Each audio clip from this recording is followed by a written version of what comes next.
We stand at a crossroad where climate change, chronic poverty, inequality, conflict, insecurity, and displacement converge to create a global crisis. The impacts of climate change disrupt the very foundation of our existence, affecting food, land, and water systems, whether in bustling cities or remote rural areas. But it doesn't end there. Global humanitarian efforts are struggling to keep up. Donor fatigue is setting in as humanitarian appeals often go unfunded, even in places with high food insecurity and climate risks. In these challenging contexts, we must rethink our financing mechanisms, especially at the international and regional levels, to create synergy across climate action, development goals, peace building, and displacement prevention. In this year's series of climate security webinars, we aim to uncover and discuss the multiple benefits of climate adaptation. We'll explore answers to these three crucial questions. How can climate adaptation reduce poverty and inequality and advance gender equality? Can addressing climate change lead to lasting peace and improved human security?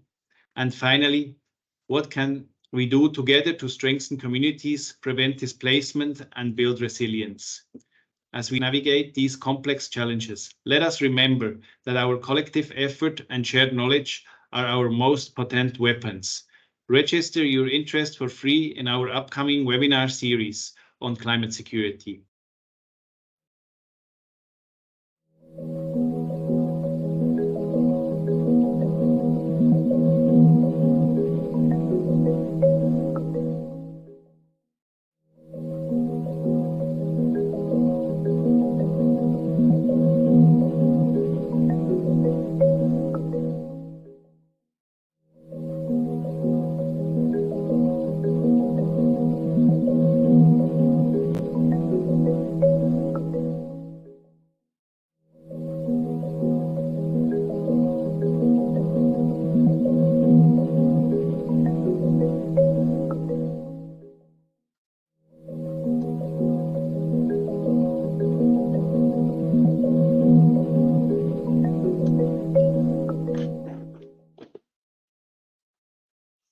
Hello and welcome everyone to the second installment of the CGIAR Part 3 webinar series on the multiple benefits of climate adaptation.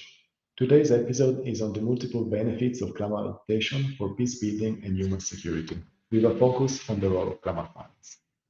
I'm Cesare Scartozzi, postdoctoral fellow at the CGIAR Focus Climate Security and Alliance of University International CIAT, and I'm pleased to be hosting this episode on behalf of Climber Initiative, which aims at building systemic resilience against climate variability and extremes. Thank you for joining us today. Today, we're seeing compounded crises across the globe, exacerbated by multiple risk drivers coming together, including climate change, underdevelopment, food insecurity, conflict and fragility, and displacement. Meanwhile, financing to address this crisis is limited and dwindling fast. Against this backdrop, existing financial mechanisms, particularly multilateral climate funds, must be evaluated for their potential to create synergies across climate action, development goals, peace building, and displacement prevention. And this is the overarching theme of this three-part webinar series. How can we invest in climate adaptation in a way that achieves multiple benefits across these objectives? In today's second episode, we focus on the synergies of climate adaptation with environmental peace building and human security. We know that investments in climate change adaptation have a significant potential to contribute to peace and security. When strategically designed and implemented, climate adaptation can empower communities to promote socioeconomic development, shaping environments that are both climate resilience and conducive to peace and stability. Promising examples of conflict-sensitive programming include community-driven reforestation in post-conflict zones, livestock corridors to mitigate land use conflicts, community-led resource management systems that prioritize equitable distribution and sustainability, and peace parks, which aim to simultaneously conserve biodiversity and promote cross-border cooperation. Additionally, recent research by CGIAR and UNDP shows that those most at risk from climate change are often situated in fragile and conflict-affected settings. Unfortunately, mobilizing funds for climate adaptation to these areas is proving more challenging than expected. Key issues include a lack of conflict sensitivity among financial institutions, risk adverseness among donors, and a lack of absorptive capacity among recipient countries. Yet there is also a positive shift underway.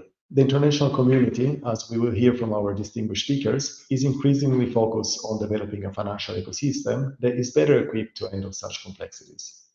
This shift toward creating a more conflict-sensitive financing environment is a critical step in ensuring that funds not only reach the most vulnerable, but also are used effectively to create sustainable and peaceful change. I turn it over now to our moderator for this webinar, Mark-Leon Goldberg. Thank you. Welcome, everyone. My name is Mark-Leon Goldberg. I'm the editor of UNDP and host the Global Dispatches podcast. Our conversation today is being recorded as a live taping of the podcast. Please visit globaldispatches.org to find all our climate security episodes produced in partnership with CGIAR. Today's conversation is going to focus on how climate adaptation can support peace building and human security. I'll have some questions for our distinguished panelists, and then we will open it up to the audience for questions from you. To pose a question, simply leave it as a comment wherever you are watching this live stream. And now it is my pleasure to introduce our panel. Grazia Pacillo is Senior Scientist and Co-Lead CGIAR Focus Climate Security. Welcome. Catherine Wong is Team Leader for Climate and Security Risk at the United Nations Development Program. Welcome. Helena de Jong is Senior Specialist for Fragility with the COP28 UAE Presidency. Welcome to everyone. Let's jump right in with my questions. And Helena, I will start with you. This year, COP28 will notably feature the Relief, Recovery, and Peace Day on December 3rd. Could you share with us how this significant focus on peace and recovery in the context of climate action just came to be part of the COP28 agenda, and what can we expect from that day? Yes, absolutely. Thank you very much. So relief, recovery, and peace are indeed a very critical part of the COP28 action agenda.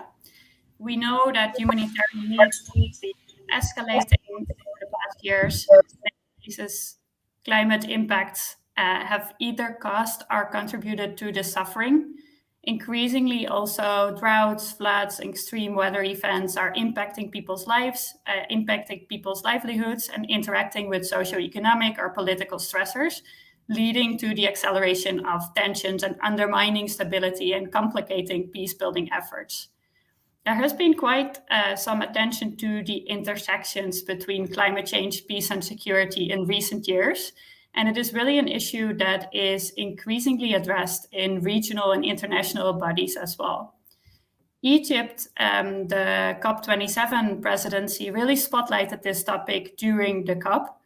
The United Arab Emirates made climate, peace, and security a priority during its tenure in the Security Council. And with all of this in mind, it was really only a logical decision to make this topic an integral part of the COP28 agenda, and also to introduce a thematic day to relief, recovery, and peace on the 3rd of December.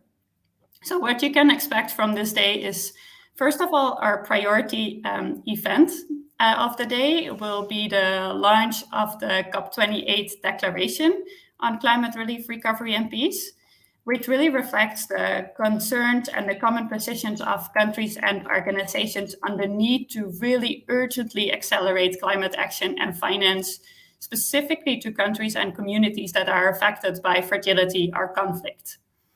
In addition, the day will also feature a wide variety of thematic and geographically focused events, including, for example, on early warning systems, on early action, supporting renewable energy in fragile settings, cooperation on transboundary climate adaptation in the MENA region specifically, human mobility, to name just a few. I've been in this position for a year now, and it's really very exciting and encouraging to see how far we've come, I think.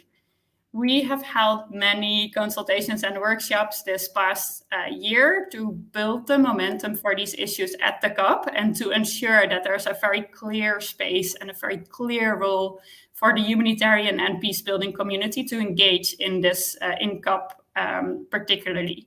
And of course, also a very clear space for frontline communities to participate and to have their voices and priorities heard in the discussion as well.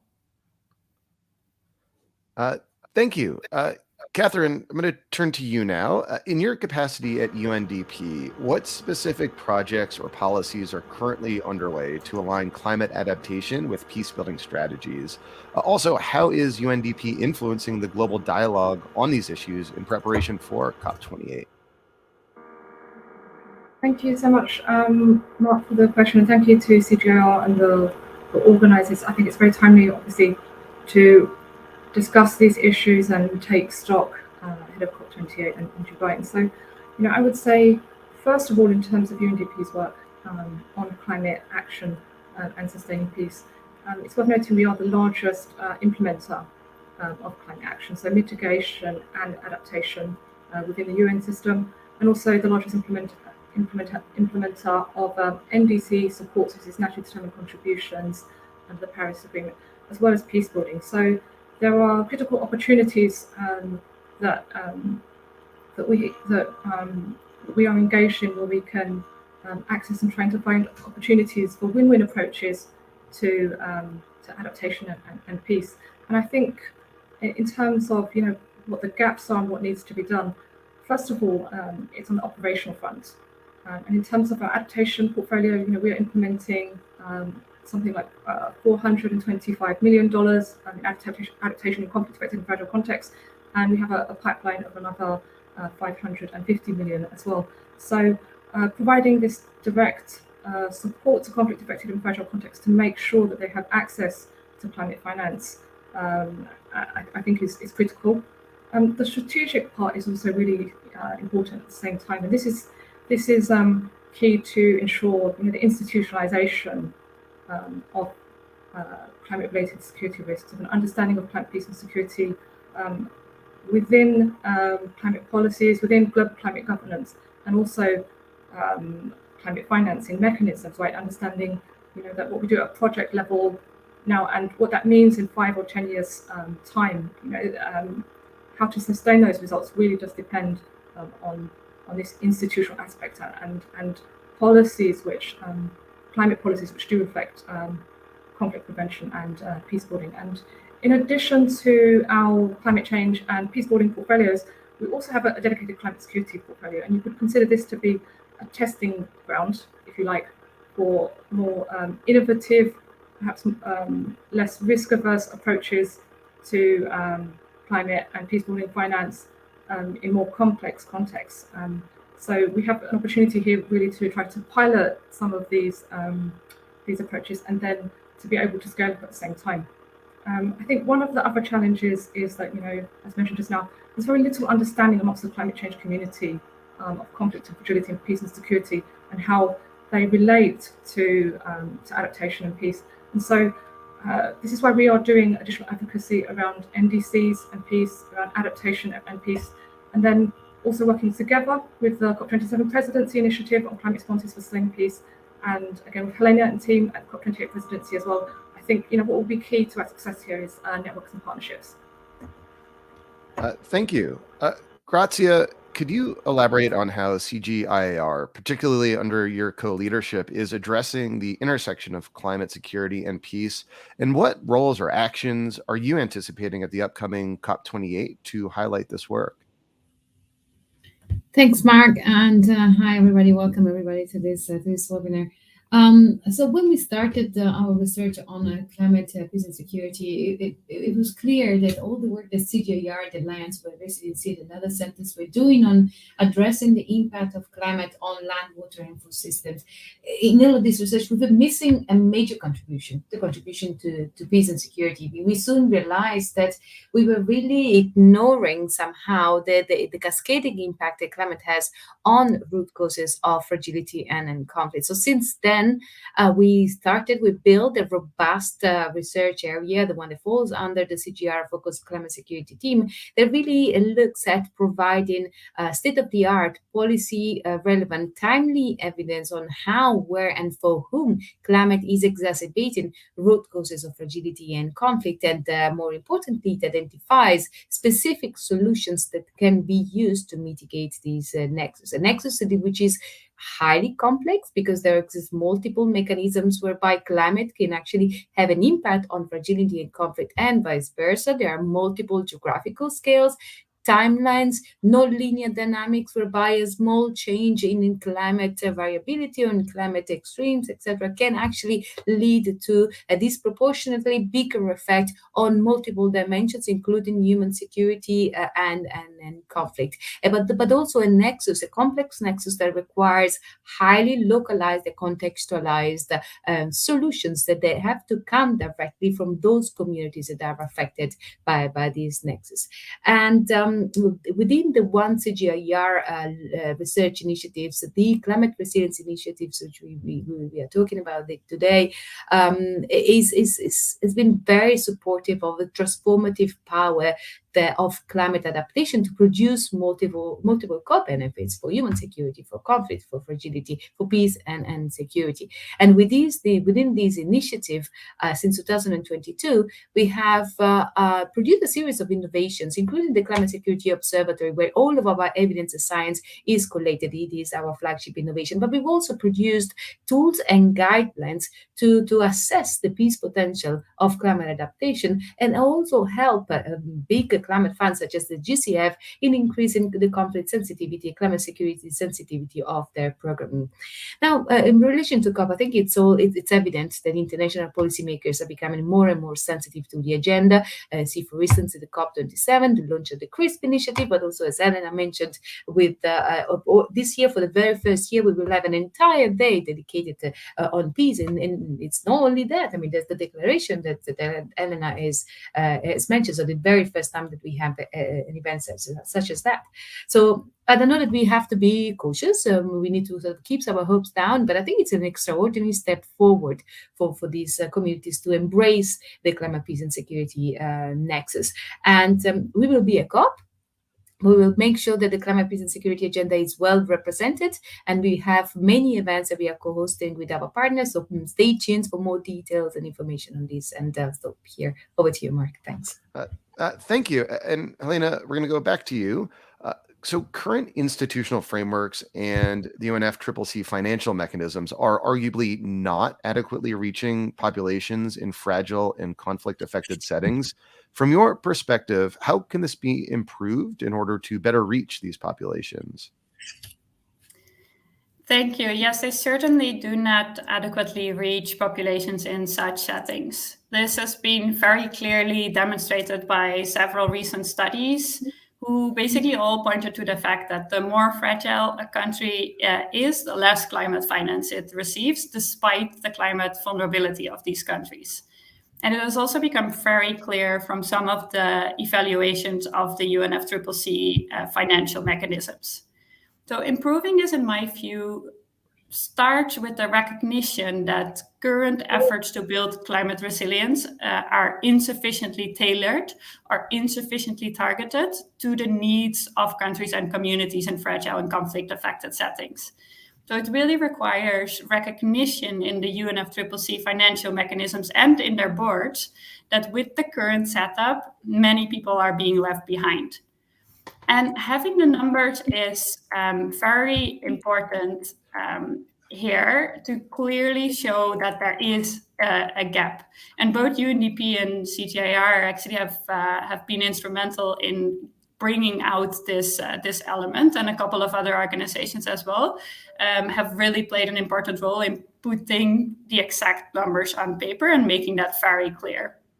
So second of all, I think it really requires a granular understanding of the issue at stake. It's really not just the amount of finance that is available. And developing countries more broadly and fragile and conflict-affected countries specifically really face a lot of barriers and challenges in terms of accreditation, in terms of application, procedures. These procedures really take years, are very bureaucratic, and they also cost a lot of money and a lot of capacity. Then there's also the risk, both real and perceived, with operating in such settings. And this is something we very frequently hear from finance providers, that the mechanisms are simply not set up to work in fragile or unstable environments. Situations can really quickly change, which means that investments and gains from projects will be lost. But there are several opportunities to improve. And in my view, a lot really comes down to greater flexibility from these financial mechanisms, as well as capacity strengthening of governments and local actors. Thank you.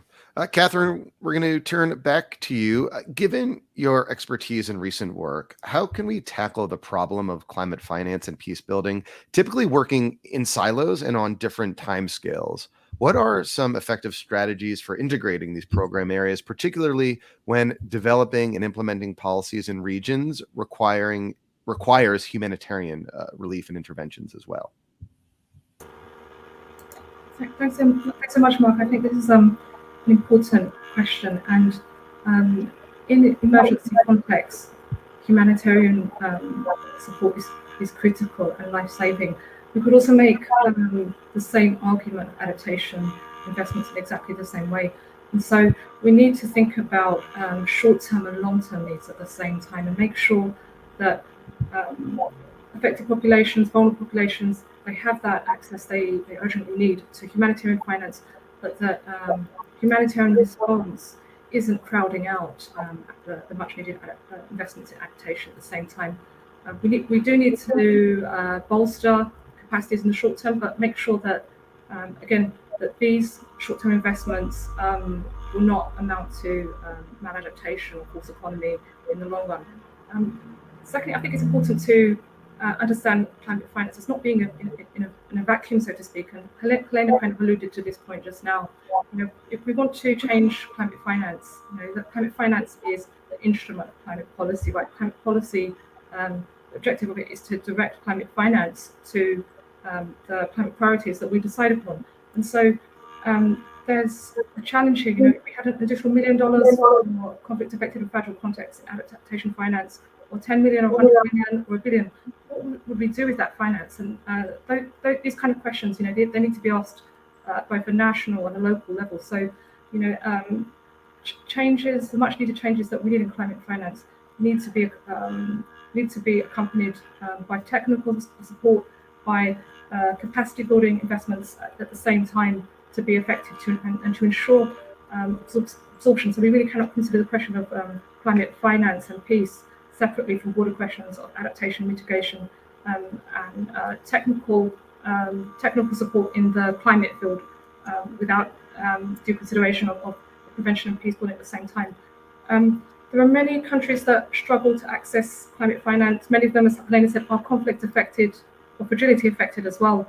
And there's a lot of different networks where such countries can exchange from many different areas of sustainable development, support, and peace building in other areas as well, but none that specifically target climate policy and finance.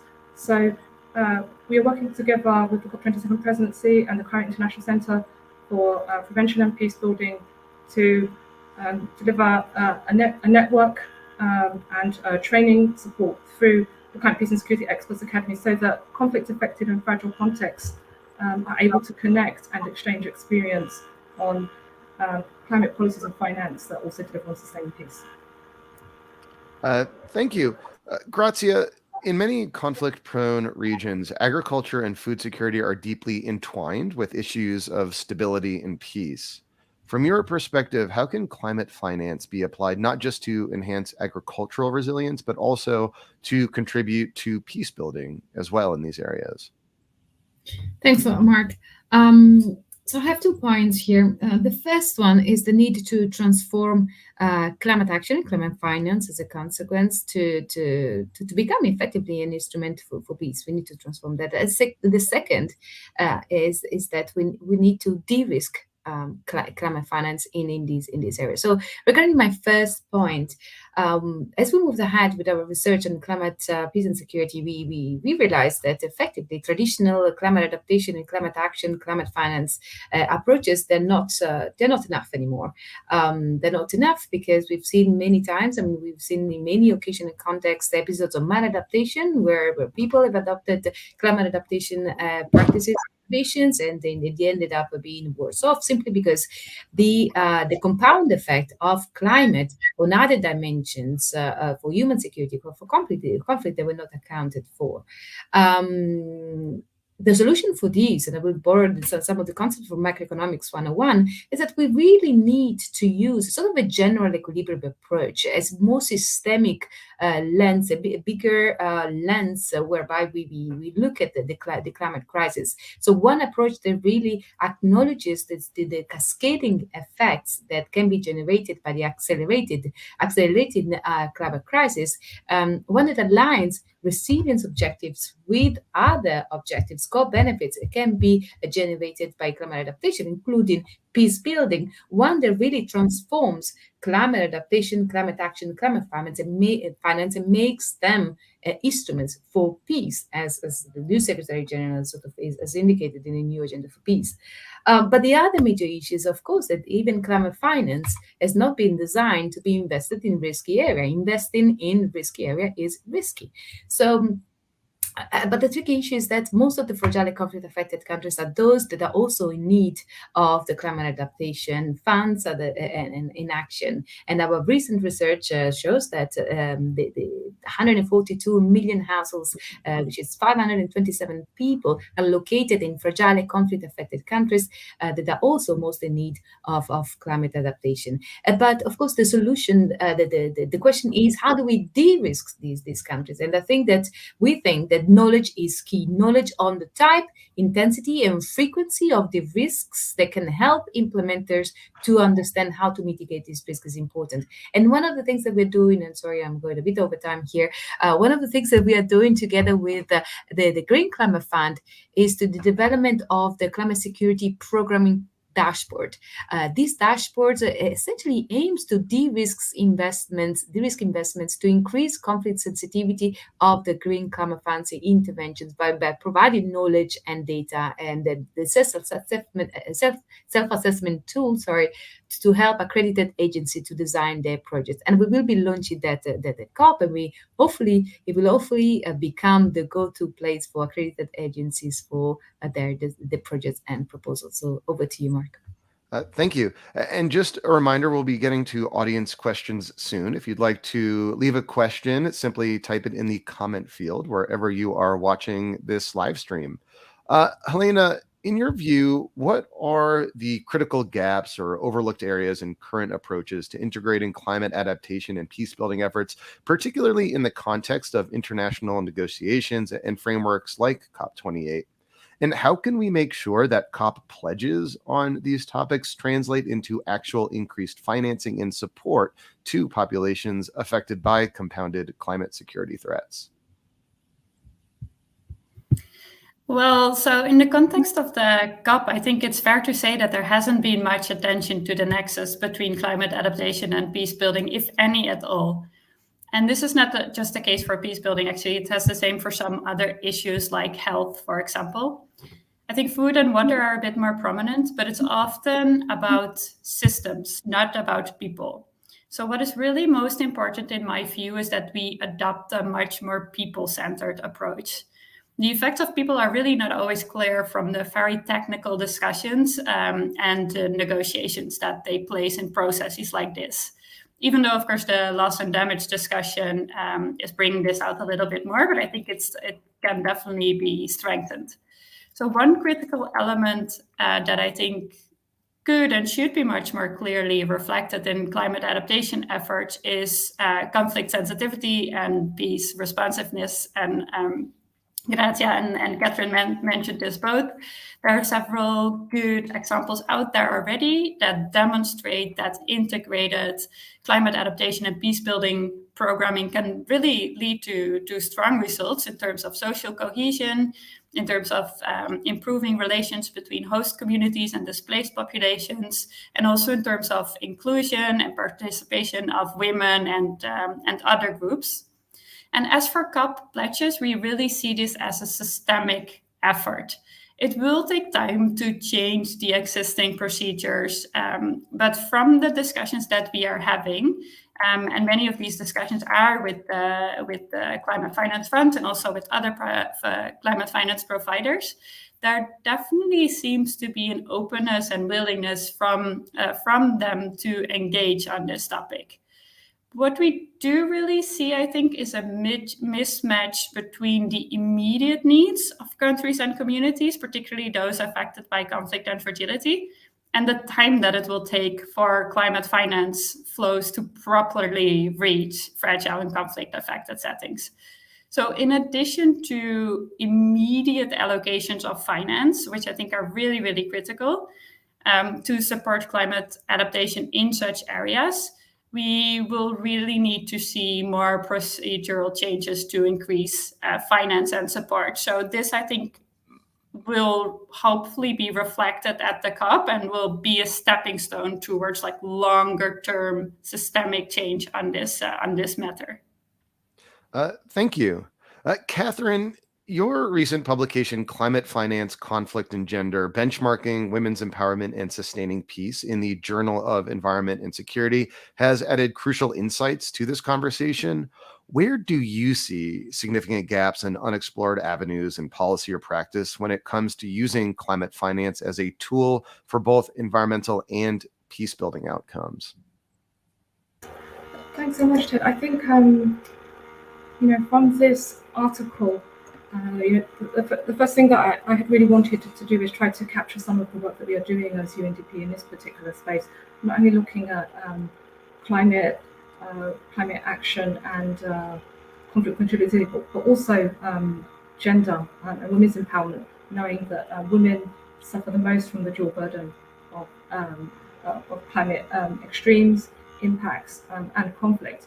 And I think what's interesting is that we found that the lack of awareness was really one of the biggest gaps, and that's lack of awareness of the importance of conflict and fragility to climate action and climate finance. Even though a study by the GEF Independent Evaluation Office shows that conflict is the number one obstacle and the number one factor in terms of delays or postponement or cancellation of GEF projects, there's still a lack of understanding at a kind of global and also national level. I mean, if you're looking at the Paris Agreement, if you're looking at UNFCCC, if you're looking at the Kyoto Protocol, which came before it as well, there's not a single mention of conflict, fragility, or peace or security. So there's just this lack of awareness of conflict as it relates to climate action in the climate change community, and then also the solutions as well, what we can do here to address conflict in our climate change projects. And I think this article, this study shows that we can take our approach to gender and gender mainstreaming in the field of climate policy and finance and apply that approach to conflict and peace building. And if you look at the GEF's portfolio in 2012, they found that 60% of their projects were gender blind. And then after they instituted the gender policy 8 years later, it's less than 1.3% of their projects are gender blind. So this is from having a gender policy and being able to implement it. And so if we could do the same for conflict and peace building, one could argue we could have a kind of considerable, wide-reaching approach in terms of making sure that climate policy and finance meet the needs of conflict-affected and fragile contexts.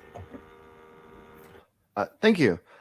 Grazia, the CSPD dashboard that you are going to launch at COP introduces new concepts of conflict sensitivity and peace potential into mechanisms that are very unusual for big climate funds. It's not going to be easy to integrate these into the modus operandi of international financial institutions.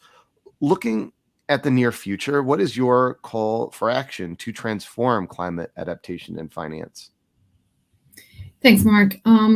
So I think we all agree that a lot more needs to be done, and we're only at the beginning of this process. Ideally, we all would like to, as Elena said and Catherine said, we all would like IFIs to really embrace, they could include and integrate the conflict sensitivity analysis and assessment across the entire project cycles. But the reality is that most of the IFIs will not do it in the short term. It's not in their political mandate. Some of the states that we all know about, they are even opposed to the idea that climate can exacerbate root causes of conflict. So the old securitization issue here. So we need to accept incremental steps. So we need to take these step by step, small changes that can yield significant benefits.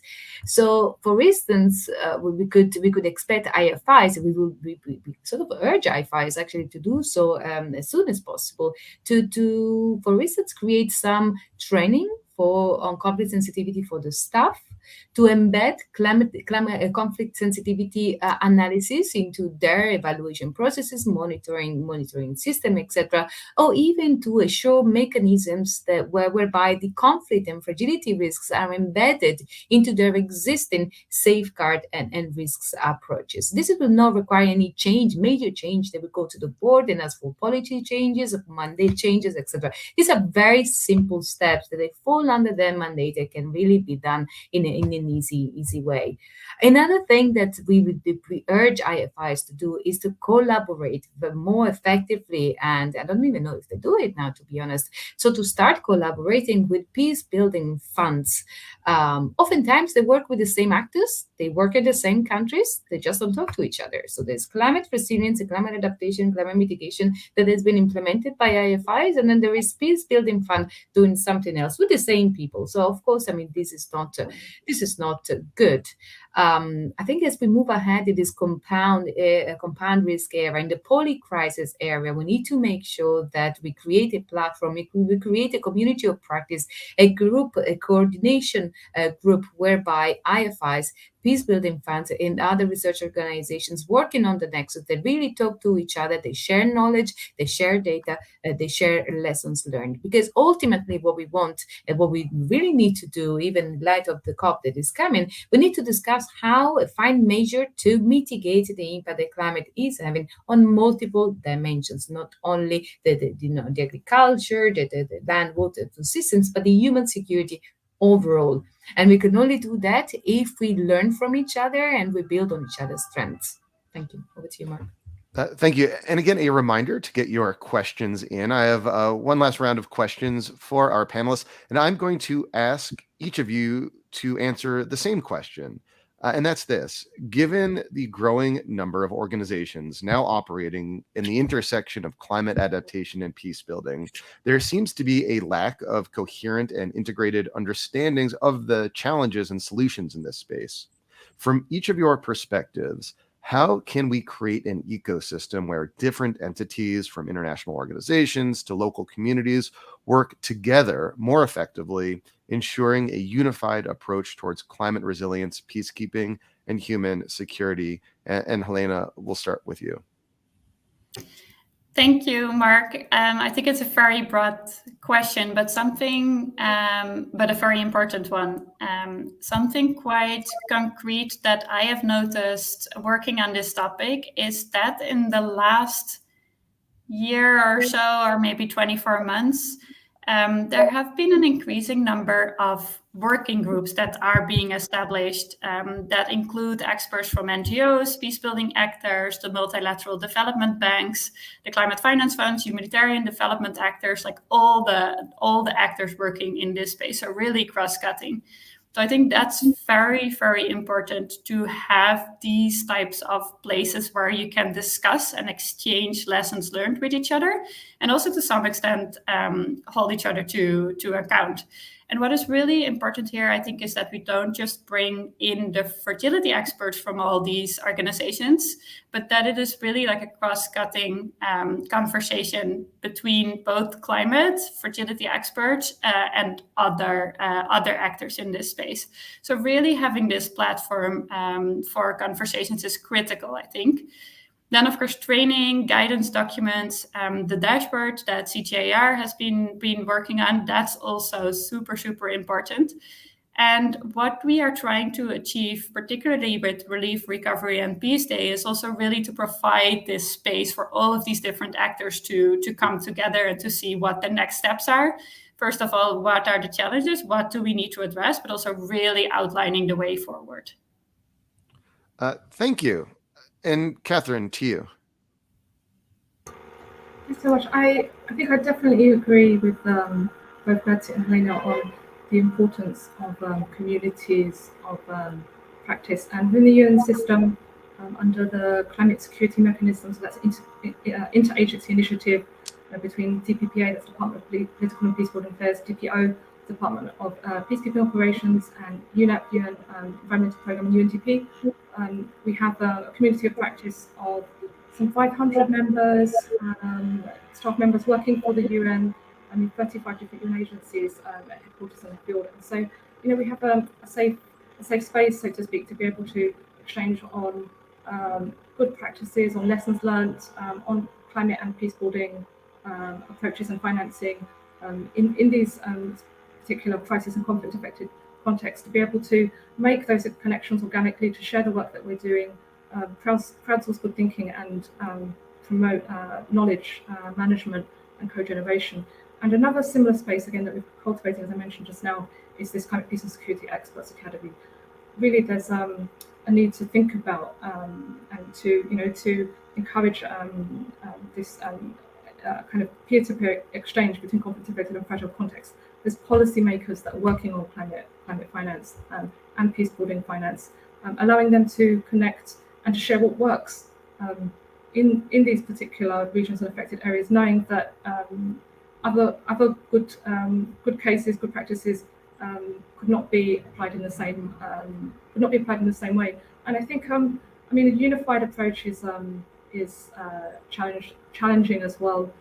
Climate manifestations, conflicts, drivers, not only violent conflict, but insecurity and fragility as well. They play out in different ways, and so context specificity, I think, is critically important here as well. And being able to do this at a global level, interregional exchange is key, but also a national and local level. So we are working on approaches to strengthen regionalization, if I can call it that, working with regional entities in the global south and bolstering their capacities to address climate-related security risks. And then at the same time, the localization agenda, so working with local peace building networks, working with partners who are there to make sure that they are in the driving seat, so to speak, and defining what approaches work for them. Thank you. And Grazia, to you, what can we do to harness this unified approach? Thanks, Mark.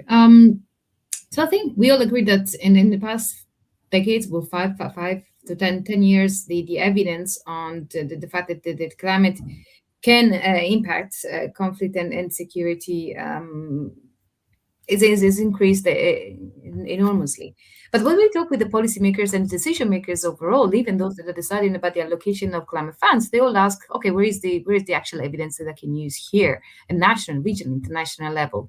And so there exists a fundamental disconnect between science and then policy. So when we then say, okay, what is the most authoritative piece of research that you will like to have on these? And everybody turns out and say, okay, what is the IPCC report saying?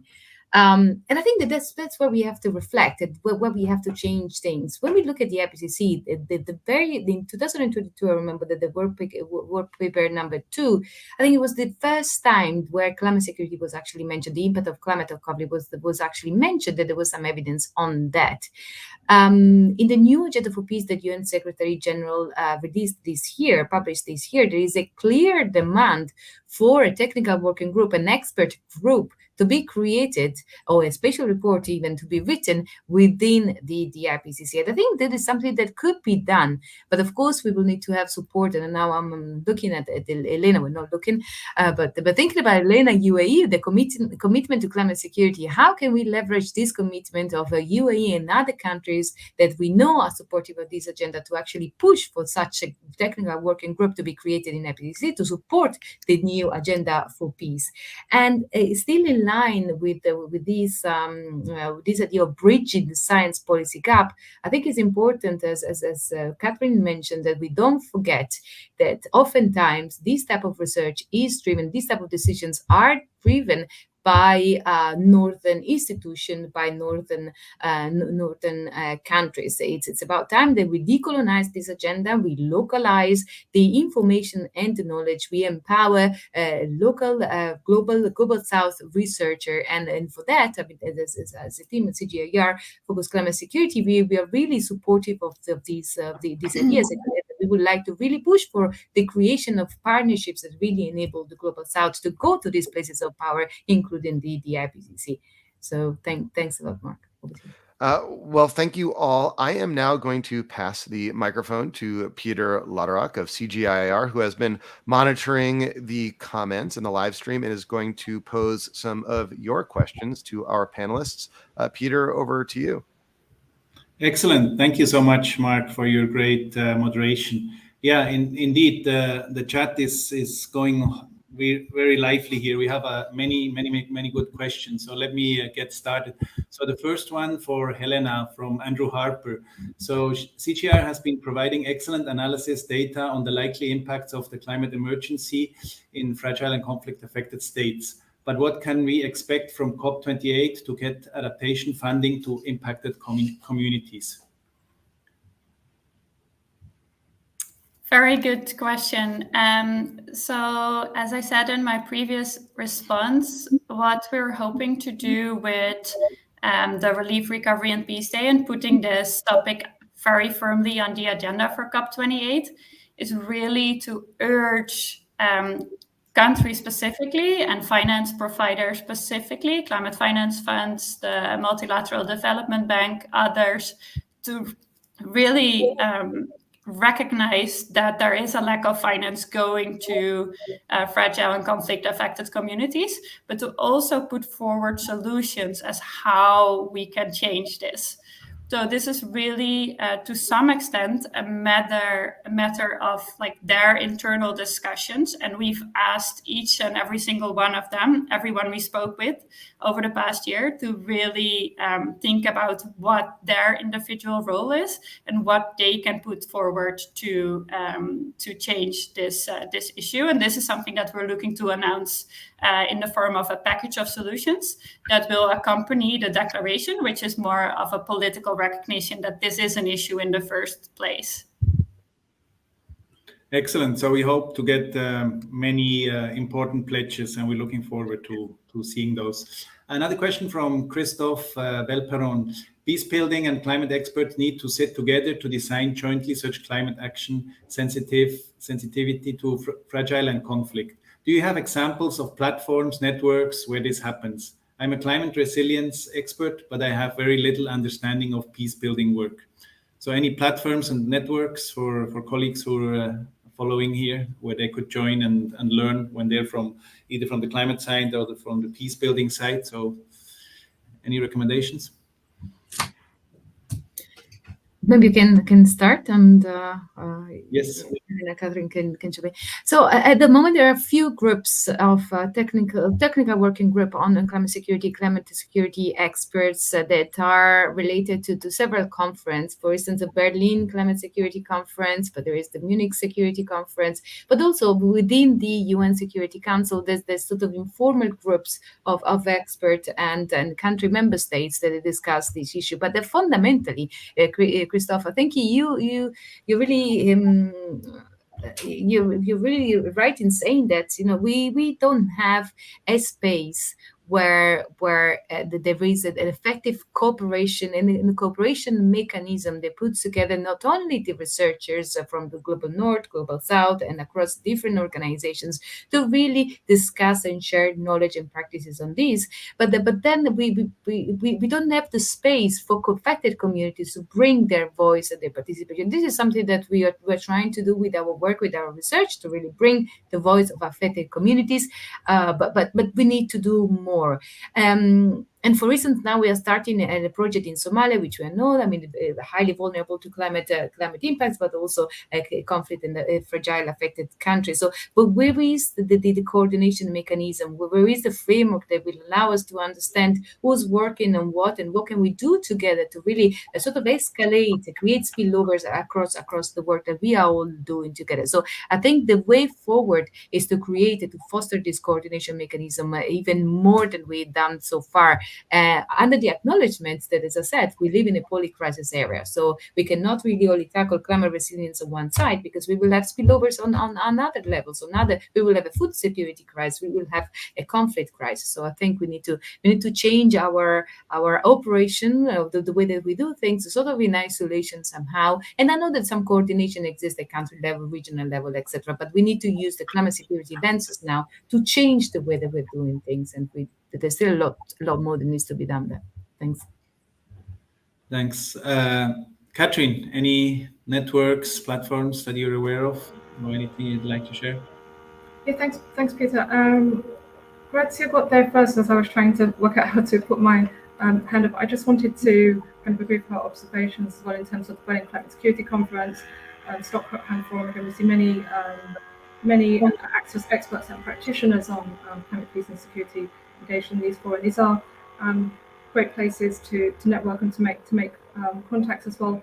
But as Grazia also alluded to, I mean, a lot of this work in terms of programmatic design, right, conceptualization of these initiatives takes place at kind of country office level or local level as well. So I'm not sure where Christoph is based, but it would be great to keep in touch. We are also trying to develop a roster of experts on climate peace and security. This expertise is so hard to come by. Those who have a good grasp of climate environment on one hand and peace and security on the other. So there are various different calls for proposals, calls for experts. I see a lot of activity on LinkedIn and other social media outlets as well. And we do try to circulate those. We also have a mailing list within the UNDP, where we try to keep colleagues abreast of the work that we're doing as well. So it'd be great to keep in touch on this as well. Thanks so much, Peter. Super. Excellent. So we have another question here. Sorry. From Garrett Adler. I would be curious to hear more about specific climate adaptation interventions that have yielded positive outcomes for peace and security. Also curious about some specific examples of climate adaptation intervention that do a good job of considering conflict sensitivity. So anybody would like to take that one? I can start if you want. Quick. Sorry, Catherine, if you want to go, go, but I can start. Thanks. So let me say that we're still at the beginning of this journey, and examples on climate security sensitive adaptation projects or peace building projects. I mean, they are still coming. There's been a review done by the Peace Building Fund on their project, on these case studies of this project that have contributed to both climate resilience and peace building. But as I said, we are still at the beginning. We still need to understand how is it possible? How will it be possible to transform climate adaptation and make it an instrument for conflict prevention, for peace, etc. So one example that I can give you is still from the Peace Building Fund review is of two projects that were implemented in Yemen, where that aim to mitigate local water blockages and associated conflict in the country, which is one of the most water scarce in the world, and one where conflict dynamics have halted many local peace building and development activity for more than a decade.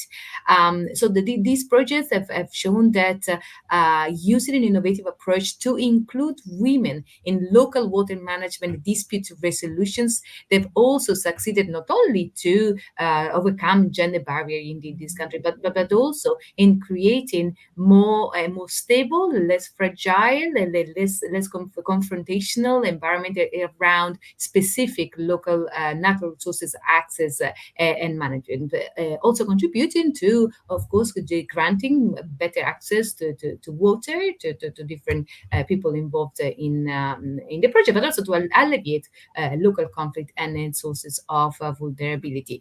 So I will stop here. Perhaps this is one case, but the review actually identifies 43 projects that have contributed to both climate resilience and peace, but we're still learning as we go. Over. Super, great examples. Catherine?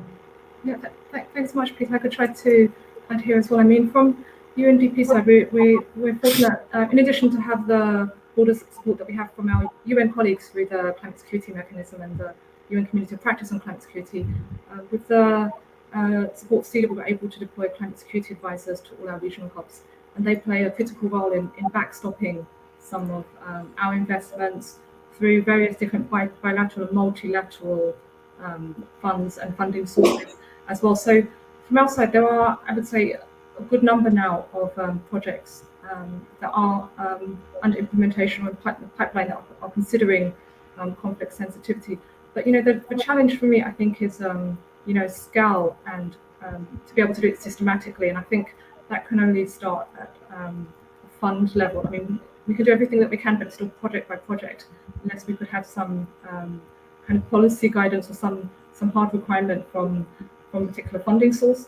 And then the other challenge here also relates to conflict sensitivity, conflict prevention. How do we measure something that we avoided or did not happen? So there's this particular challenge. And then the other, probably slightly bigger challenge is, again, in terms of metrics, how we measure the impact of our climate work, right? And climate finance is allocated based on a climate rationale, so on direct climate benefits, being able to show that you are contributing to adaptation and mitigation. And so, the allocation of climate finance isn't decided, if I can describe it as such, then by conflict sensitivity or peace-building co-benefits. But we know that conflict, again, is an obstacle to climate action and adaptation, and that climate finance and climate action and adaptation, if we get it right, can also have co-benefits for peace as well. So I think somehow by changing our metrics, being able to show that we are measuring and maximizing peace co-benefits, we can actually get to more systematic approaches and being able to demonstrate our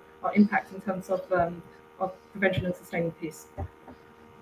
Super. So many good examples, but we need to get to scale. So I have another, just a last question, and so I ask you to just respond in 30 seconds for those who have an answer. What role do private sector investments play in complementing governmental efforts in climate adaptation, and how can these two sectors better collaborate in fragile and conflict-affected settings? So anybody, 30 seconds. How can we bring the private sector to jump in and but very quickly, I think bankable adaptation projects, obviously the Holy Grail, and critically important. There's lots of ways I think we could get to these in terms of working with local farmer groups, local herder groups. So we're working with these groups as well and promoting formalization. Maybe they have better access to credit, they have more sustainability in terms of their practices and bringing products to market. And then also maybe it's a way of strengthening social cohesion. And at the same time, we're looking in conflict-affected and fragile contexts. There are lots of small providers that are already there that are working in the energy sector, right? And so it's making sure that our investments don't crowd out these actors, but are actually encouraging and creating enabling environments for them to thrive as well. Excellent. Any feedback from COP presidency or Grazia?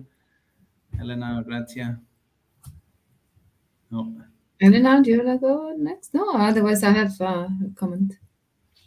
Please. Okay.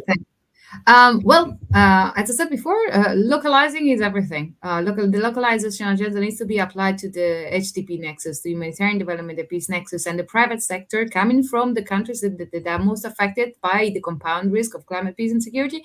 I mean, they have the solutions. So one example that I can give you is within the Fragility, Conflict, and Migration Initiative, the one CGIAR Fragility, Conflict, and Migration Initiatives, we are implementing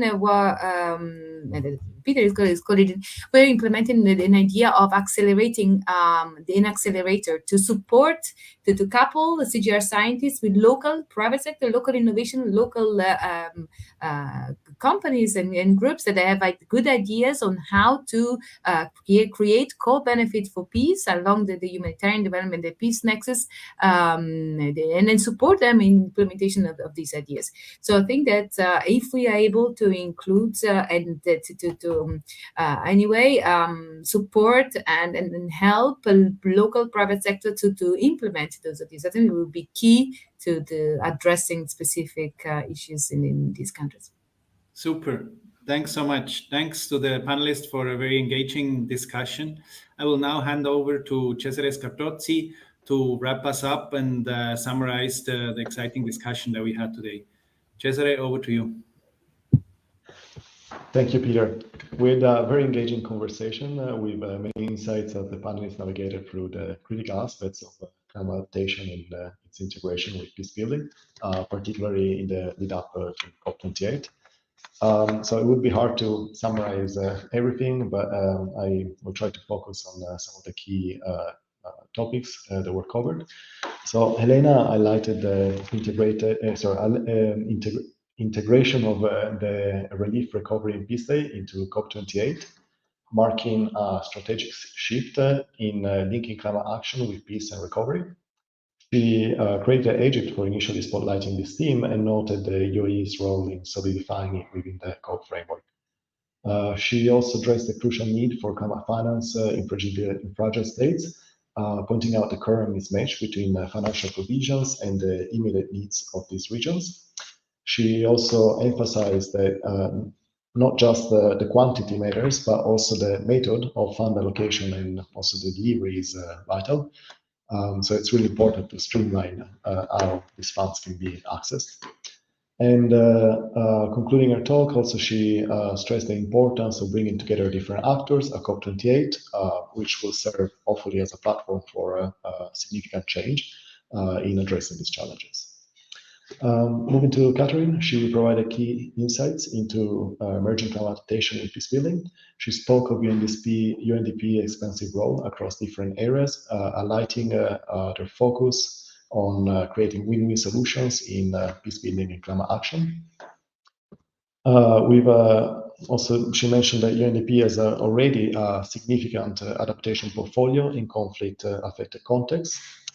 And she underscored the importance of embedding climate sensitivity within climate finance and policies, arguing that it's key to institutionalize conflict sensitivity to create a sustainable ecosystem in the long run. She also emphasizes the importance of making climate finance and policy sensitives to conflict dynamics, potentially using gender mainstreaming as a model for integrating peace building into climate action.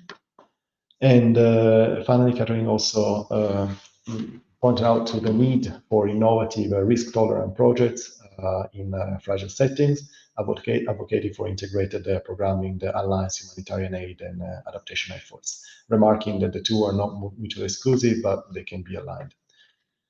And finally, also she mentioned about the critical role of knowledge sharing among conflict-affected states and the necessity of awareness within the climate change community about these complex interdependencies. Moving to Grazia, she talked about the intricate connection between agriculture, climate security, and peace. She stressed the necessity for innovative research and policymaking that effectively intertwines these areas, and particularly in the context of conflict-prone regions. Grazia underscored CGIAR's commitment at COP28 to turn research into practical region-specific toolkits, such as the Climate Security Program and Dashboard that she was mentioning, to support greater entities and direct entities in the GCF pipeline. Finally, Grazia also identified initial steps in incorporating conflict sensitivity into standard practices, pointing out challenges like the absence of mandates in international finance institutions to operate on conflict sensitivity, as well as the reluctance from certain recipient nations to even discuss the topic.